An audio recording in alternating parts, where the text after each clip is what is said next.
What is up, guys, gals, all you awesome minions and gamers of different shapes and sizes? It is me, Josh, aka Proxy, bringing you some EVE Valkyrie today on the PlayStation 4 via the PSVR headset, and it's pretty freaking awesome. Now, we are playing some Control today, which is one of the multiplayer-focused modes in EVE Valkyrie. We already know this, that EVE came out as a multiplayer game. It was already originally on the Oculus Rift, but it has now come out on the PlayStation VR as a launch title, and it's really fun, really cool. Like, as you already know from the part 1, there is actually a campaign in there where you basically relive the memories of your previous self, because obviously you're playing as clones. EVE's universe is all about cloning and how all these pilots have died so many times and they've kind of lost their essence of themselves, and I think that's really cool. I think that's really awesome. Now, we are playing Control. Now, Control is pretty much a, I wouldn't say a copy, but it kind of like borrows a lot from the Battlefield franchise, where it's kind of like Conquest. You hold points and you have to try and defend them, and it lowers enemy tickets while also having to take down enemy pilots and stuff in dogfighting combat, and it's really epic, really fun. Not for the non-iron stomached person though, because I can see this being very motion sickness kind of like rendering, and thankfully, as you already know, like, I'm already able to play rigs in full screen, which is something that they generally don't recommend, because you might not actually be able to enjoy it, because obviously you need that focus, kind of like black shroud around you so you don't get nausea and stuff like that. But awesomely enough, I don't get any motion sickness when it comes to playing the PlayStation VR, so I can actually show you the full screen mode and stuff when it comes to these games, which is fantastic. Now, we're also playing in the Dominator. Now, the Dominator is a brand new ship. Something that really surprised me, I didn't expect this, is that there are 4 different classes of spaceship in this game, and there's quite a few variants, which is quite surprising. They all kind of like share the same model, but then they have things added on to them, like bigger wings or more guns and even more missile pods and stuff like that, and you even have even more customizations with more skins. I'll show you all this stuff in the future in another video, but I thought that was really badass. I thought that was really cool, that you actually have lots of progression in the game, and you do that just by playing the game. Because one thing that a lot of people probably know, if you've ever actually played EVE Online, which is that kind of like MMO PC game, is that there's a lot of grinding involved. There's a lot of waiting where you're kind of like picking skills and it says, oh, we're gonna give you those skills in 4 hours. You know, that's how long it takes your little clone to learn them.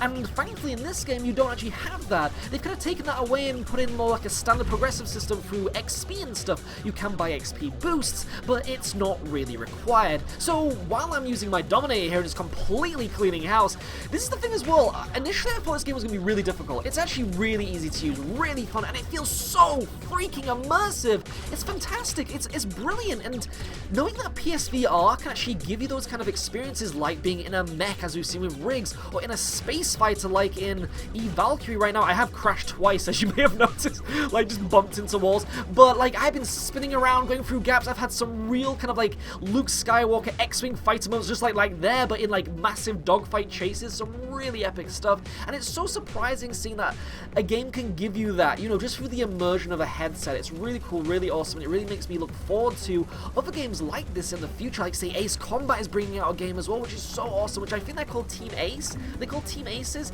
They're bringing out a game as well through the Ace Combat series, and so having like actual kind of like F-16s flying around and stuff seems really awesome, really epic.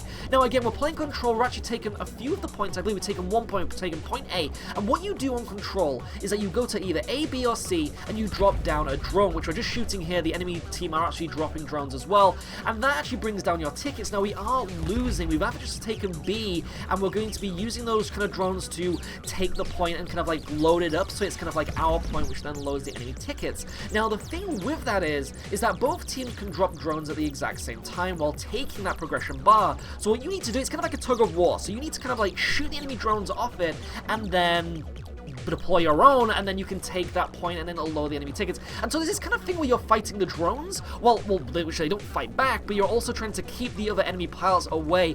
And it's this thing where knowing that everybody else is looking through the exact same cockpit as you, and experiencing that, like, you can look behind you when you're getting chased, and it's that thing like, you feel like you're in a space fighter, and that's just awesome. That's like really cool. And there's even like a mode where kind of like this, where it's called, I think it's called, what's it called, Capital Ship Assault or something something like that. And basically you have two teams with two kind of like capital ships, and you have to try and like attack the enemy team's capital ship by controlling points, and then it kind of lowers the enemy team's cruiser's shields, and then you have to do the whole thing with, like in say Star Wars with like the Death Star, by like destroying key points and blowing the space station up. You have to like blow up key points of the cruiser, and knowing that you get to do things like that is so awesome and so epic. Like, I actually have a match next where I do that, and it's so badass because you actually like swoop in there and you're getting attacked, and you can like do pinpoint shots, and it's so epic. And as you can see, actually taking down enemy players is quite swift as well.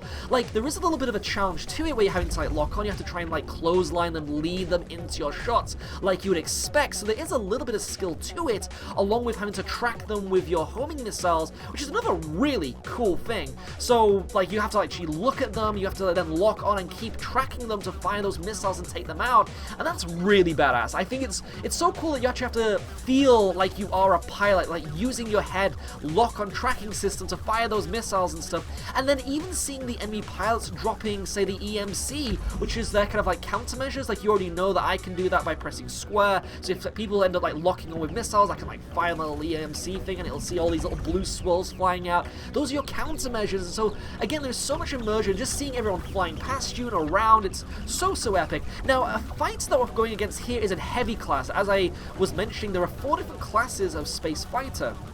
Now, this one here is a heavy class, and it takes so freaking long to take down, but this is where the different loadouts of different space fighters that you choose. Look at that. Whoa! I can see some people going, oh my goodness, G-force. There is a little bit of like, it does feel like the wind is hitting your stomach when you're playing this game, which I think is kind of cool. Like, you are actually in the spaceship, so you kind of go, whoa, when you're like flipping around and stuff. But as mentioned, there are different classes of ships, and I was fighting a heavy class, which kind of looks like a hovering gunship in a sense, which I think is kind of cool. And so with those ones, they actually don't have the machine gun and the lock-on missiles. They actually have a warp system which allows them to teleport around the map really, really quickly, like kind of like light speed in a sense. And then they also have a heavy Gatling gun.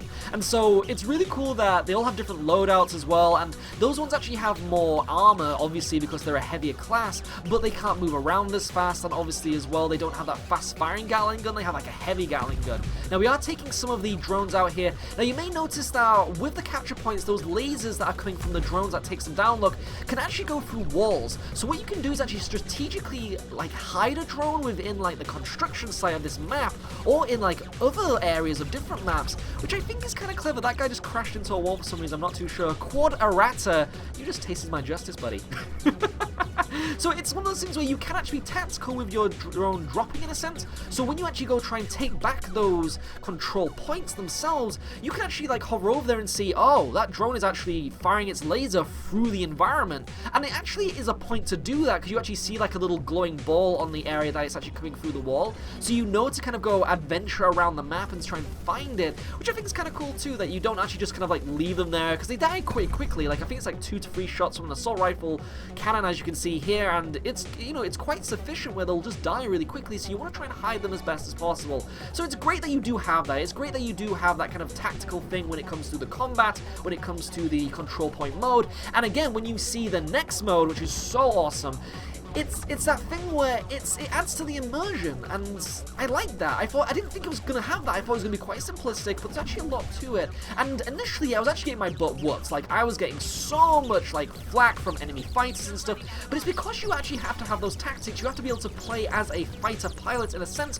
where you're actually having to lead the enemy. Like, as you saw there, the enemy just dropped a drone, so he's trying to like disengage that to maybe distract me or something. But I'm actually gonna go for him for the kill. And I don't know. This is something I don't know about. I think that there's actually a support class that can actually give like a supporting shield buff, which I think is kind of cool. So again, there's all these different classes, so you can actually benefit by helping your team if you want, or you can actually do it by doing all-out assault, or you can do it by, say, doing it with more health, which means that you're going to be more of a defensive player. So like, say, if you are doing control point, it means you can defend like the capital ships and stuff. So there's so much that you can do. There are so many roles that you can fill, and there's also so much kind of like when it comes to the learning curve as well, which I really appreciate, while it also being really easy to handle. It's kind of like saying it's easy to play, but it's hard to master, or whatever they say. There's that saying, I can't remember what it is. Maybe you could tell me in the comment section below. But either way, I would love to know your opinion on EVE Valkyrie so far. I cannot wait to complete even more of these matches and actually show you them, because I'm having so much fun. It's just been such a great experience,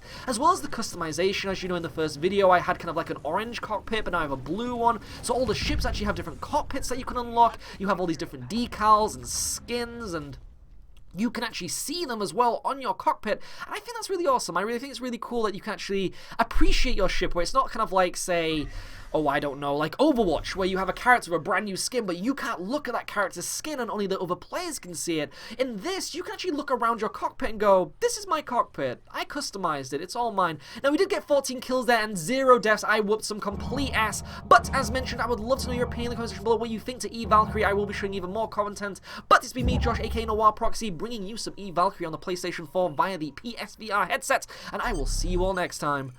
Ciao for now.